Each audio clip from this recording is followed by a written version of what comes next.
Good evening. আজকে আমার আশা খুব কমন কিছু সমস্যা নিয়ে। শীতকালে আমরা প্রায়শই বিভিন্ন সমস্যার সম্মুখীন হই। তো আমি ভাবলাম আজকে যদি এই সমস্যাগুলো নিয়ে কিছু তার সমাধান নিয়ে আপনাদের সাথে আলোচনা করা যায়, তাহলে মনে হয় আপনারা একটু উপকৃত হবেন। তো শরীরের দিক থেকে বলতে গেলে শীতকালে কিছু কিছু রোগের প্রকোপ একটু বেশি দেখা যায়। যেমন ধরুন সর্দি কাশি, মানে কমন কোল্ড, যেটা বাড়িতে বাড়িতে লেগে থাকে। কেন হয় জানেন? কারণ এই শীতকালে কিছু ভাইরাস, কিছু ব্যাকটেরিয়া আছে যেগুলো সিজনাল হয়। এই শীতের শুরুর দিকটায় তাদের পরিমাণ অনেকটাই বেড়ে যায় এবং তাদের দ্বারাই আমরা সংক্রমিত হই। তাই আমাদের এত সর্দি কাশি, মেনলি আপার এয়ারওয়ে, নাক বন্ধ হয়ে যাওয়া, গলা খুসখুস করা, গলা ধরে যাওয়া, টনসিল ফুলে যাওয়া, কাশি হওয়া, শুকনো কাশি যেটা কমতেই চাইছে না, এগুলো হতে থাকে। এগুলো থেকে মুক্তির উপায় কি? দেখুন, আমি আগের সিরিজটা পুরো ভ্যাকসিন নিয়ে আলোচনা করেছি। মুক্তির উপায়, একটা অন্যতম উপায় রাদার, সেটা হলো ভ্যাকসিনেট ইয়োর সেলফ। ভ্যাকসিন নিন। বছরে একটা করে ফ্লু শট নিতেই পারবেন। আমাদের অনেক টাকা অনেক দিকে নয় ছয় হয়, একটা করে ইনফ্লুয়েঞ্জা ভ্যাকসিন আমরা নিতেই পারি। যারা অ্যাফোর্ড করতে পারবেন, নিউমোনিয়া ভ্যাকসিনটাও নিতে পারেন। আর কি কি করা উচিত? মাস্ক ব্যবহার করা উচিত। হ্যান্ড হাইজিনটা খাওয়ার আগে ভালো করে হ্যান্ড হাইজিন মেনটেন করা উচিত। ডিস্টেন্স রেখে কথাবার্তা বলা উচিত। কোভিড আমাদের এগুলো শিখিয়েছিল, বুঝলেন তো? কিন্তু আজ প্রায় 5 বছর হয়ে গেল কোভিড চলে গেছে। কোভিড এসেছিল, 5 বছর হয়ে গেল, কোভিড চলে যায়নি। কোভিড এখনও আমাদের মধ্যে আছে, কিন্তু সেই কোভিড আর আমাদের অত ক্ষতি করতে পারে না। তো যাই হোক, সেই যে কোভিডকালে আমরা শিখেছিলাম, সেগুলো আমি দেখতে পাই আমার চেম্বারে অলমোস্ট সবাই ভুলেই গেছে। সেই যে নিয়মাবলীগুলি ছিল না, সেগুলো শুধু কোভিডের জন্য প্রযোজ্য নয়, যে কোনো ভাইরাসের জন্যই প্রযোজ্য, যে কোনো ব্যাকটেরিয়ার জন্যই প্রযোজ্য।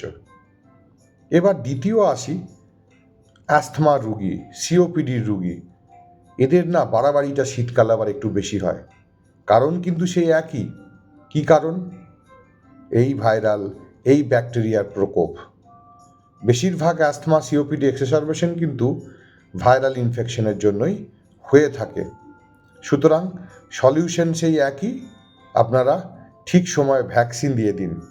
আপনাদের বাবা মা যারা বয়স্ক পেশেন্ট আছে, তাদেরকে অন্তত ভ্যাকসিন দিন। মনে রাখবেন, PCV15 বা PCV13 বা PCV20 ভ্যাকসিন যদি আপনার বয়স্ক বাবা মাকে দিয়ে রাখেন, তাহলে আপনারাও কিন্তু পরোক্ষভাবে কিছুটা হলেও প্রোটেক্টেড হবেন। কারণ ওই ভ্যাকসিনগুলো কিন্তু হার্ড ইমিউনিটি তৈরি করে। আর একটা হচ্ছে, ইনহেলার নেওয়া ভুলবেন না। সমস্যাটা কি? সিওপিডি রুগীরা আমি দেখেছি ইনহেলার ঠিকঠাকই নেন। সমস্যা হচ্ছে অ্যাস্থমার রুগীদের নিয়ে। তারা কিন্তু বাড়াবাড়ি হলেই তাদের ইনহেলার নেওয়ার কথাটা মনে পড়ে। যখন ঠিক হয়ে যায় তখন আর মনেই থাকে না, ডাক্তারের কাছে ফলো আপেও যায় না, অথচ দেখুন সুগার থাইরয়েড ওষুধটা ঠিকঠাক খেয়ে যায়। সুতরাং কনসেপ্টগুলোকে চেঞ্জ করতে হবে। মনে রাখতে হবে, এই অ্যাস্থমা, সিওপিডি, এগুলোও কিন্তু ক্রনিক ডিজিজ।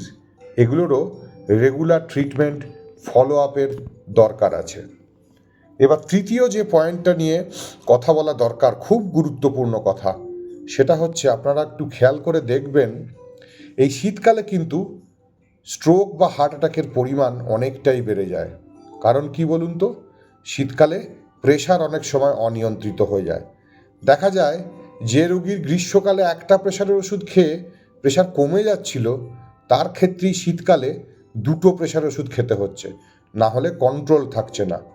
তাই আমার অনুরোধ এটাই যে আপনাদের বাড়িতে যে সমস্ত পেশেন্ট আছে, বাবা মা যারা প্রেশারের ওষুধ খান, অন্তত শীতকালে একবার ডাক্তারবাবুর কাছে নিয়ে যান, প্রেশার মাপান, প্রেশারের ওষুধের ডোজটা অ্যাডজাস্ট করুন। প্রেশার বেড়ে গেলেই কিন্তু হার্ট ফেলিওর হতে পারে, ইভেন হার্ট অ্যাটাকও হতে পারে, স্ট্রোকও হতে পারে। এই কারণেই শীতকালে এই রোগগুলোর পরিমাণ বেড়ে যায়। এবার চতুর্থ যে পয়েন্টটা আমি বলি সেটা হচ্ছে কনস্টিপেশন। যে সমস্ত রুগীরা কনস্টিপেশনে ভোগেন তাদের আবার শীতকালেই কনস্টিপেশনটা বেড়ে যায়। কেন জানেন? জল না খাওয়া। শীতকালটা হচ্ছে এমন একটা সময় আমরা জল বেশি খাই না, কারণ তেষ্টা বেশি থাকে না। এই ডিহাইড্রেশনটা হচ্ছে সবথেকে বড় কারণ এই কনস্টিপেশনের। আরও যে কারণগুলো আছে, আমাদের ফিজিক্যাল অ্যাক্টিভিটি কমে যায়, আমরা বাড়ির বাইরে বেরোতে চাই না, এক্সারসাইজ করি না, জল খুব কম খাই, এগুলোর জন্যই কিন্তু কনস্টিপেশনটা বেড়ে যায়। আর একটা হচ্ছে শীতকালে দেখবেন পিকনিক, বিয়ে বাড়ি, আত্মীয়র বাড়ি যাওয়া, অনুষ্ঠান, এগুলোর সংখ্যাও খুব বেড়ে যায়। তার ফলে রিচ খাবারটা আমাদের খুব বেশি হয়ে যায়, ফাইবার খেতে ভুলে যায়। সেটাও কিন্তু শীতকালে কনস্টিপেশন বেড়ে যাওয়ার একটা বড় কারণ।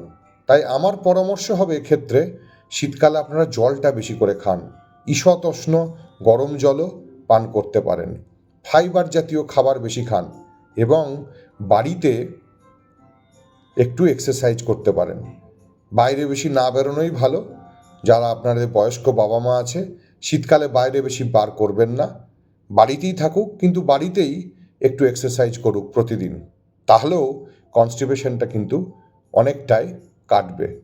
আর ওই যে বললাম না, প্রেশার বেড়ে যাচ্ছে, এরও একটা সলিউশন হচ্ছে কিন্তু বেশি বাইরে না যাওয়া। বাইরে গেলে কিন্তু ঠান্ডাটা বেশি, তো বেশি প্রেশার বাড়তে পারে। ঘরের মধ্যেই থাকুন, ঘরে হিউমিডিফায়ার দিতে পারেন এবং আপনি 3-4টে জামা পরিয়ে রাখুন, লেয়ার্ড ড্রেসেস। মানে প্রথমে একটা গেঞ্জি বা একটা এক্সারসাইজ গেঞ্জি, তার উপর একটা হালকা গেঞ্জি, তার উপর একটা জামা, তার উপরে একটা পাতলা সোয়েটার, এইভাবে পরে থাকতে পারে। তাহলে কি হবে? শরীরের উষ্ণতাটা বজায় থাকবে এবং প্রেশারটাও কম বেড়ে যাবে। এবার যে প্রবলেমটা শীতকালে আমরা প্রায়শই ফেস করি সেটা হচ্ছে গাঁটে ব্যথা। ধরুন আপনার মা গাঁটে ব্যথা রোগী, তিনি ভোগেন, শীতকালে দেখা যাচ্ছে গাঁটে ব্যথাটা বেড়ে যাচ্ছে। তার একটা বড় কারণ কি জানেন? ইমমোবিলিটি। শীতকালে আমরা বেশি বেরোচ্ছি না, বাইরে যাচ্ছিও না, ঠিক আছে? তাহলে কি করবেন? শীতকালে ঘরটাকে একটু চেষ্টা করুন গরম রাখতে, শরীরটাকে গরম রাখতে আবার সেই লেয়ার্ড জামা কাপড় পরুন। আর কি করবেন? হট ওয়াটার সেঁক দিন, হট ব্যাগ দিয়ে জয়েন্টে একটু সেঁক দিন, তাতে দেখবেন ভালো থাকবেন। আর এক্সারসাইজটাকে পুরো ছাড়বেন না। এক্সারসাইজ কিন্তু একটু একটু একটু করে বাড়ির মধ্যেই করুন না, তাতেও দেখবেন আর্থ্রাইটিসটা খুব বেশি বাড়ছে না। আর একটা খুব কমন প্রবলেম, যেটা সব এজের লোকজনকে শীতকালে বেশি ভোগায়, সেটা হচ্ছে স্কিনের প্রবলেম। স্কিন আমাদের খুব ড্রাই হয়ে যায়, ঠিক আছে?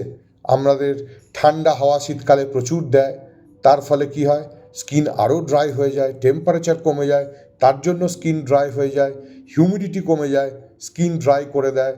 আর কি হয় না, আমরা মাঝে মাঝেই শীতকালে দেখবেন গরম জলে স্নান করি।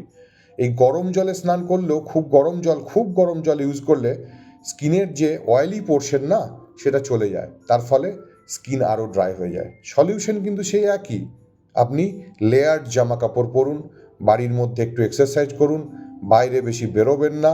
হ্যাঁ, তবে একটা সমস্যা, বাইরে না বেরোলে কিন্তু আপনি আবার ভিটামিন ডিটা কম পাবেন। এই ভিটামিন ডি কমের জন্যও কিন্তু স্কিনের প্রবলেমগুলো বেড়ে যায়, হ্যাঁ, এবং আপনার জয়েন্টের পেনও বেড়ে যায়। তাই আমি আমার রুগীদের অনেক সময় সাজেস্ট করি যে এই 9:30-10টার সময় ছাদে গিয়ে একটু অল্প জামা কাপড় পরে আধ ঘন্টা বসুন বা আধ ঘন্টা শুয়ে থাকুন, একটু রোদ নিন, অল্প করে রোদ নিন, তাতে কিন্তু আপনার জয়েন্ট পেন এবং স্কিন ভালো থাকবে। আর ময়েশ্চারাইজার ইউজ করুন, যদি পারেন স্নানের পর ময়েশ্চারাইজার ইউজ করুন, তাতেও কিন্তু আপনার স্কিনটা ভালো থাকবে। স্কিনের খুব প্রবলেম যদি বেড়ে যায়, অবশ্যই ডার্মাটোলজিস্ট দেখাতে ভুলবেন না। আমার মনে হয় এই টিপসগুলো আপনাদের কাজে লাগতে পারে। যদি ভিডিওটি ভালো লেগে থাকে একটু শেয়ার করুন, লাইক করুন।